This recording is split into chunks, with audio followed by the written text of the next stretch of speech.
What is up, everyone? Welcome to this episode of Car Vlog. Car Vlog.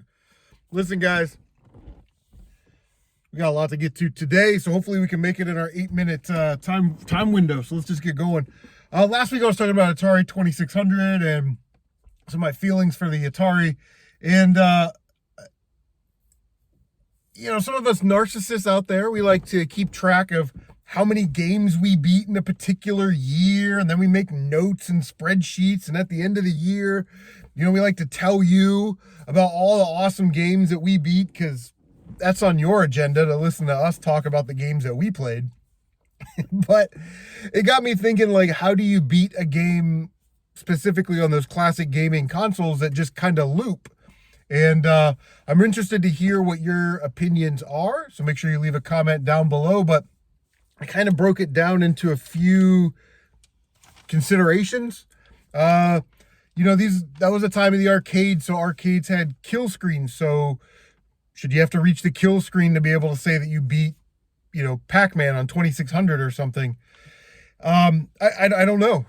That I would never hit a kill screen in my life. I'm not that disciplined. What about games like Donkey Kong or Jungle Hunt that, they loop?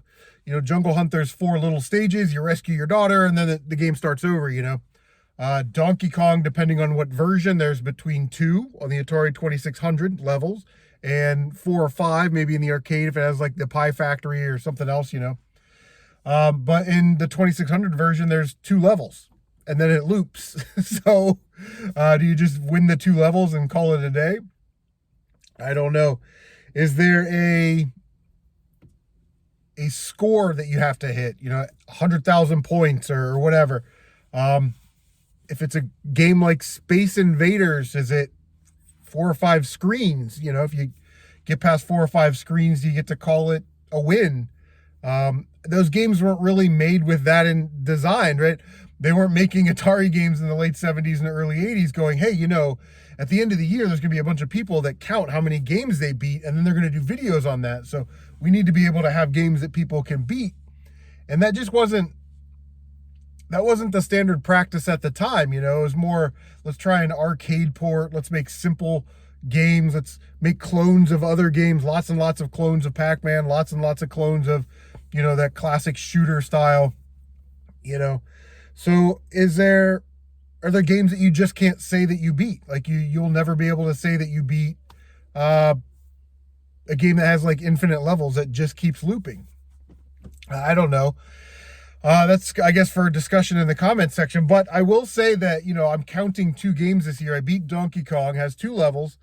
And I thought, well, the NES version has 3 stages. And I think if you beat Donkey Kong, if you loop it twice, then you could probably say you beat the game, right? It's 6 levels. That would be the same as like a Contra or something like that. Something comparable in levels. Number of levels, not like level design. Obviously, you can't compare the run and gun awesomeness, the perfection of Contra to Donkey Kong, on Nintendo. But, it's just kind of where my mind goes. So I played through 3 loops, so 6 levels of Donkey Kong on 2600. And I called that good. And a game like Alien, it plays like Pac-Man. You showed it off last week. You get the dots, and then you go to a bonus stage where you try and get the prize at the top of the screen while the aliens are crisscrossing. Then you can only go up and down, and you got to get the prize. If you get the prize and then you go to the next level, does that count as beating the game? I don't know. I made it through 5 loops of Alien before it got really fast and really hard, and I called that good. So those are my 2600 games that I'm beating this year. But how do you say you beat a game that you can't really beat, right? There's not an end screen. It just kind of keeps looping, The other thing that I want to talk about is a new YouTube channel I found. Page over at Onefootflipper is a reselling channel. I'll leave a link down below. I got this at a garage sale, sold it for this, that kind of stuff. But Page has kind of an interesting story. He's got one leg.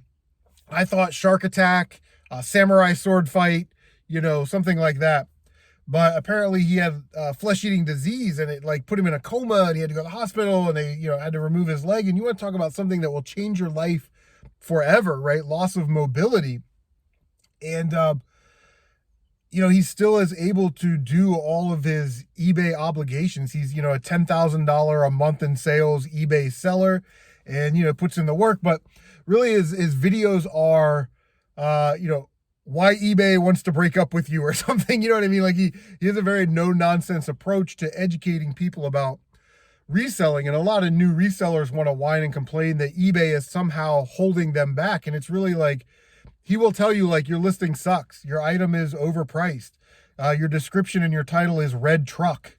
How about Hot Wheels, red truck, 1997? What, you know what I mean? Like, make better descriptions and do better, right? It's your eBay wants your money. Believe me, when I sell something on eBay, they take their part. But yeah, they were talking about a topic that came up was our Funko Pops, the new Beanie Babies. And I saw that Shed Flips, Lonnie and Candace were talking about this as well a couple of months ago. And I guess here's my 2 cents. I don't think so. I think Funko Pops have a little bit more staying power because they are like licensed after like, Marvel and TV shows and stuff like that. So there will always sort of be a collector's market for that. You like Spider-Man and you get a Spider-Man Funko Pop, or you want to collect all the Spider-Man Funko Pops. That's whatever.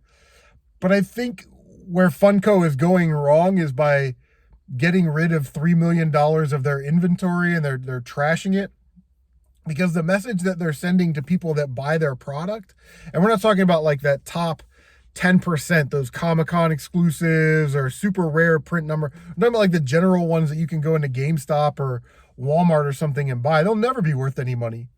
If Funko feels like their product is good enough for the garbage and not good enough to keep in a warehouse and store, like, hey, we think our product's really good, we're going to store it in this warehouse, and in 20 years we're going to, no, they're getting rid of their own product. That should tell you something. So as an investment, I think Funko Pops are terrible, unless you're going after like that top 10 or 15% of Funko Pops, the exclusives and whatnot. And I think that if you're just going to collect them, honestly, if that's what you like, I think they look dumb. They're top heavy, so they fall over. Like I don't really even like Funko Pops. If you want Spider-Man collectibles, there are plenty more Spider-Man collectibles out there. If you want The Office collectibles, there are plenty of that out there that you don't need to go to Funko Pop.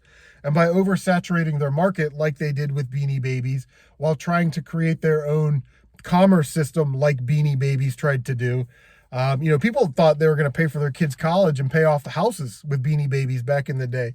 And I think Funko sort of started off like that, but people caught on to that quick, just like the 95, 96 Power of the Four Star Wars figures. Oh my gosh, the old ones are worth money. These have to be worth money. But yeah, definitely check out Paige's channel. It's really, really good. I've been binge watching it. I'll leave a link down below. Let him know that CM Retro sent you. I knew we weren't going to make 8 minutes today, 8:15 and counting. Last thing I want to talk about is I was watching the NBA Finals, and I see this commercial for Gran Turismo. They're making a movie out of Gran Turismo, and I thought, well, wait a minute.